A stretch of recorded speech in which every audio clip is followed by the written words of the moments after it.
প্রিয় ভিউয়ার্স, আসসালামু আলাইকুম, আদাব। আমার এই ভিডিওটিতে আমি আলোচনা করব আপনার এনআইডি দিয়ে কয়টা সিম রেজিস্ট্রেশন করা আছে, কিভাবে সেটা আপনি চেক করবেন বা সেটা কিভাবে যাচাই করবেন। তো এখন কিন্তু এনআইডি দিয়ে কয়টা সিম রেজিস্ট্রেশন করা আছে সেটা কিন্তু খুব সহজেই দেখা যায়। আপনার এনআইডি দিয়ে কয়টা সিম কার্ড রেজিস্ট্রেশন করা আছে না আছে। আগে কিন্তু এই সিস্টেমটা ছিল না। তো সবাই যার এনআইডি দিয়ে যে কয়টা সিম রেজিস্ট্রেশন করা আছে অবশ্যই প্রয়োজন ব্যতীত যেগুলো সিম রেজিস্ট্রেশন করা আছে সেগুলো অবশ্যই বাতিল করবেন বা বন্ধ করবেন। না তো কারো হাতে যদি আপনার সিমটি পড়ে যায় তাহলে সে হয়তো এই সিম নাম্বার দিয়ে বিভিন্ন জায়গায় ফোন দিয়ে কোনো অপকর্ম করলে সে দায় কিন্তু আপনাকে নিতে হবে। তো আইডি কার্ড দিয়ে বা এনআইডি কার্ড দিয়ে কয়টি সিম রেজিস্ট্রেশন করা সেটা দেখার জন্য আপনারা আপনাদের মোবাইলের ডায়ালারে যাবেন বা যেখান থেকে মোবাইলের নাম্বার ওঠানো হয় সেই জায়গাতে যাবেন। সেখানে গিয়ে ডায়াল করবেন *16001#।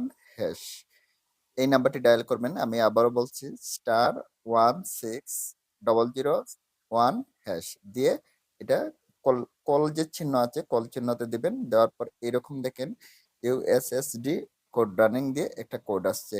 Please please enter the last 4 digit of your ID card, অর্থাৎ আপনার আইডি কার্ডের লাস্ট 4 ডিজিট দেওয়ার জন্য বলতেছে। আপনার আইডি কার্ডের লাস্ট 4 ডিজিট কিন্তু এখানে ইনপুট করতে হবে। অবশ্যই সেটা ইংলিশে করতে হবে। তো সেখানে আইডি কার্ডের লাস্ট 4 ডিজিটটি ইনপুট করবেন। দিয়ে সেন্ড দিয়ে দিবেন। ইনপুট করার পর সেন্ড দিয়ে দিবেন। জি। সেন্ড দেওয়ার পর কিছুক্ষণ অপেক্ষা করবেন। দেখবেন আপনার মোবাইলে কোনো মেসেজ আসছে কিনা।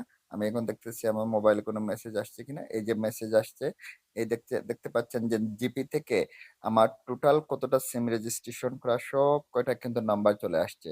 এখন যতগুলো নাম্বার রেজিস্ট্রেশন করা সবগুলো নাম্বার কিন্তু আমি মিলিয়ে নেব যে নাম্বারগুলো আদৌ আমার কাছে আছে কিনা। যদি আমার কাছে না থাকে তাহলে নাম্বারগুলো আমি বন্ধ করে দেব। আর যদি নাম্বারগুলো আমার কাছে থাকে তাহলে তো আমি সেগুলো ব্যবহার করব। এছাড়াও আপনারা অন্যভাবেও সেটা যাচাই করতে পারবেন। যেমন মাইজিপি অ্যাপসে গিয়েও আপনারা দেখতে পারবেন যে আপনাদের কয়টা সিম আপনার এনআইডি কার্ড দিয়ে রেজিস্ট্রেশন করা। সে মাইজিপিতে ঢুকলাম, মাইজিপিতে ঢুকে পর নিচে দেখেন যে মেনু রয়েছে, সেই মেনু থেকে হোম, অফার, এক্সপ্লেয়ার পরে সার্ভিস রয়েছে। যে সার্ভিস রয়েছে সার্ভিসে টাচ করতে হবে। সার্ভিসে টাচ করার পরে একটু নিচে আসতে হবে। নিচে এসে এখানে দেখবেন যে আপনার মালিকানা যে জায়গাতে রয়েছে সেই জায়গাতেই আপনি আবার আপনার এনআইডি কার্ডের ৪টা ডিজিট এখানে ইনপুট করতে হবে। আমি আমার আইডি কার্ডের ৪টা ডিজিট ইনপুট করে দিলাম।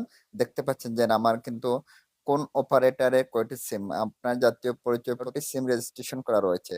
তো আমার যে কয়টা সিম রেজিস্ট্রেশন করা রয়েছে দেখেন সব কয়টা নাম্বার কিন্তু এখানে আমাকে দেখাচ্ছে। রবি, এয়ারটেল, গ্রামীণ ফোন মানে যতগুলো সিম রেজিস্ট্রেশন করা রয়েছে সবগুলো আমি এই ভাবে দেখতে পাবো। তো আপনারাও আপনাদের আইডি কার্ড দিয়ে যাচাই করতে পারেন যে আপনার আইডি কার্ড দিয়ে কয়টা সিম রেজিস্ট্রেশন করা রয়েছে।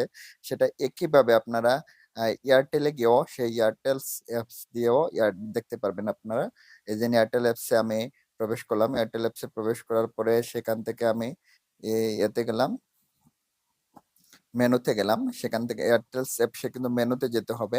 মেনুতে গিয়ে সেখানে দেখেন যে সিম সংক্রান্ত যে তথ্য রয়েছে সেই জায়গাতেই আপনারা পাবেন যে আমার সিমগুলো। এইখানে দেখেন আপনি আপনার আইডি কার্ডের যে লাস্ট ৪ টা ডিজিট রয়েছে সেগুলো এখানে ইনপুট করতে হবে। ইনপুট করে ঠিক আছেতে দিলে দেখেন আমি এইখান থেকেও দেখাচ্ছে আমার কয়টা সিম গ্রামীণের রয়েছে, কয়টা সিম বাংলা লিংকের রয়েছে, কয়টা সিম এয়ারটেলের রয়েছে সবগুলো এখান থেকে দেখাচ্ছে। তো ধন্যবাদ প্রিয় ভিউয়ার্স আমার এই ভিডিওটি দেখার জন্য।